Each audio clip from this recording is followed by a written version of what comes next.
Going to be talking today about choosing investments and what process we use. So we're going to peel back the onion a little bit and you get to see what we're doing.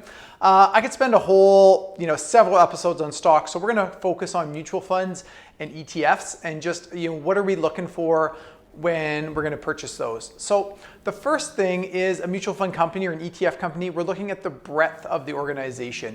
And so everyone probably knows Peyton Manning, famous NFL quarterback. He won his first Super Bowl in 2007 after being denied for many years. And the reason that he always fell short was because his team was loaded with these star players and they'd have injury problems. And when they got injured, the backups just weren't at the same level. So they didn't have a breadth of organization. They didn't have a big team that could fill in if somebody wasn't performing.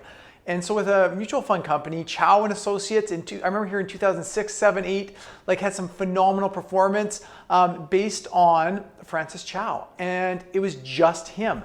Well, some of his funds have suffered in performance. And so that is a prime example of what you want to look for an organization that has a real depth and breadth of talent in their stable of managers. And what is the size of the organization? I think we all love the thought of, this nimble organization, they're finding stuff the bigger guys aren't going around.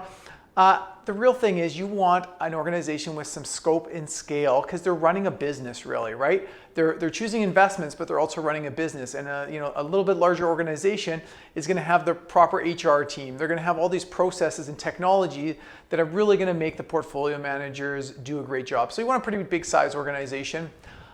This is a really important one. No one looks at it, but it's fund flows. And so how much money is coming in to a mutual fund company or an ETF company? And those of you who are parents out there, it's tough to save when your kids come to you every month and are asking for money and taking money and grabbing your money. Similarly, with an investment manager, it's difficult for them if their investors are pulling out or they've got negative flows, it's called, each month, each year. They're not able to, they're always having to sell stuff. They're never on the offensive. They're always playing defense.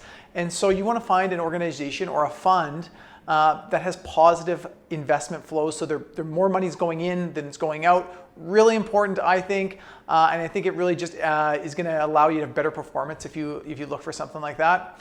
Fees, let's talk about fees. Fees are not the be all end all, but they are important. And so what you want to look for are funds or ETFs that have below average fees. So on a mutual fund, we're targeting 1% or less. That's kind of a pretty strong thing that we're looking for. On ETFs, it depends. There's some ETFs that there's no active management and they should be the cheapest possible. Like the S&P 500, that's going to be one we want, just the lowest cost provider there. Other ones, you have to see what value is there. What liquidity is in the ETF? So could you sell it easily? But what does that mean? Well, is there a market for it? Is it being traded regularly? And that kind of ties in with size of the ETF. I know there's a lot of ETFs out there that I look into, they're in the alternative energy space and it looks kind of really exciting. It's $20 million. Well, I'm managing far more than that. So I don't know if I want to put some of my clients' money into this small ETF, could have some problems. And does it do what it say it's going to do? So I've looked at a lot of mutual funds and ETFs and it says the Canadian dividend portfolio.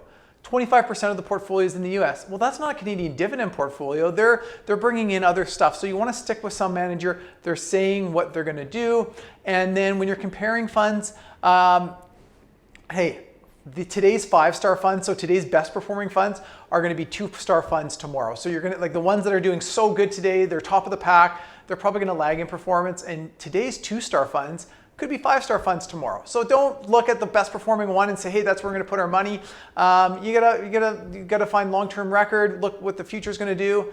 And then when you're comparing funds, look to apples. So don't, your investment is a balanced portfolio. Don't compare it to the Dow Jones, right? Those aren't really realistic comparisons. So I hope you enjoyed that little peek behind the curtain on how we do things. If you'd like to find out more, please reach out to me. If you're a client of mine, would love if you share this with someone that would appreciate it. Have a great day.